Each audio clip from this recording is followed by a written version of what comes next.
இந்த வீடியோவில் பைத்தான் பற்றி பார்க்க போகிறோம். பைத்தானில் வேரியபிள் டிக்ளரேஷன் அண்ட் அதில் ஒரு சில ஆப்ரேஷன் பற்றி பார்க்க போகிறோம். ஸோ அது பைத்தான் எப்படி எக்ஸிக்யூட் பண்ணுறதுக்காக நம்ம வந்து பைத்தான் கம்பைலர்னு டைப் பண்ணி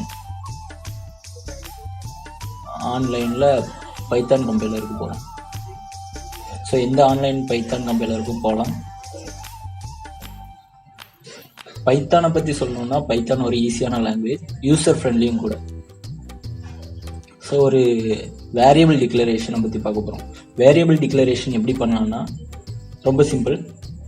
ஒரு ஏன்னு ஒரு வேரியபிள் டிக்ளேர் பண்ணியிருக்கோம். டிக்ளரேஷன்னா இவ்வளோதான். ஏன்னு ஒரு வேரியபிள் டிக்ளேர் பண்ணியிருக்கோம், அதுக்கு ஒரு 5ன்னு ஒரு வேல்யூ சென்ட் பண்ணியிருக்கோம். ஸோ இதை செக் பண்ண போகிறோம், பிரிண்ட் பண்ணி பார்ப்போம். பிரிண்ட்டுக்கு சின்டாக்ஸ் என்னென்னா print open bracket close bracket. So சென்டரில் வந்து நம்ம என்ன போட்டுக்கலாம்னா இந்த வேரியபிளை போட்டுக்கலாம். ஸோ இதை ரன் பண்ணி பார்க்குறோம்.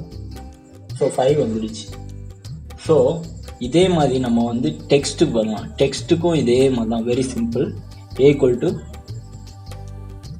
கொட்டேஷனுக்குள்ள அந்த டெக்ஸ்ட் எழுதணும். ஸோ அதுதான் ஸ்ட்ரிங்.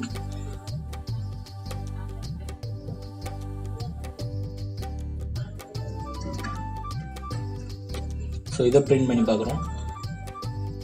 ஸோ ஸ்ட்ரிங் பிரிண்ட் ஆகிட்டு. ஸோ நம்ம வந்து சி ப்ரோக்ராம் மாதிரி இதில் இன்டிஜர், ஸ்ட்ரிங்கு, ஃப்ளோட்டு இப்பெல்லாம் டிக்ளேர் பண்ணுங்கிற அவசியம் இல்லை. ஸோ இது சிம்பிள். சரி, ஒரு ஆப்ரேஷன் பார்க்கலாம்.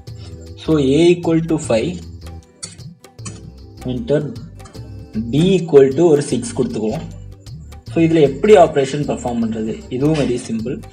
ஸோ a + bன்னு பிரிண்ட் அந்த சின்டாக்ஸ்குள்ளே போட்டோம்னா போதும், அது ரன் பண்ண சொல்ல அதோட ஆன்சர் வந்துடும். ஸோ அவ்வளோதான். ஸோ இதில் டெக்ஸ்ட்லேயே அடிஷ்னல் ஆப்ரேஷன் பண்ணலாம், சேம் மெத்தடு. ஸோ ஏல ஒரு ஸ்ட்ரிங்கு டெஃபைன் பண்ணியிருக்கோம், பியில் ஒரு ஸ்ட்ரிங் டெஃபைன் பண்ணியிருக்கோம். ஸோ ரன் பண்ணுறோம். ஸோ ரெண்டும் சேர்ந்து வந்துடுச்சு. ஸோ இவ்வளோதான், வெரி சிம்பிள். பைத்தான் வந்து ரொம்ப ஈஸியான லாங்குவேஜ். இப்போ உள்ள ட்ரெண்டிங்கில் உள்ள லாங்குவேஜும் அதுதான்.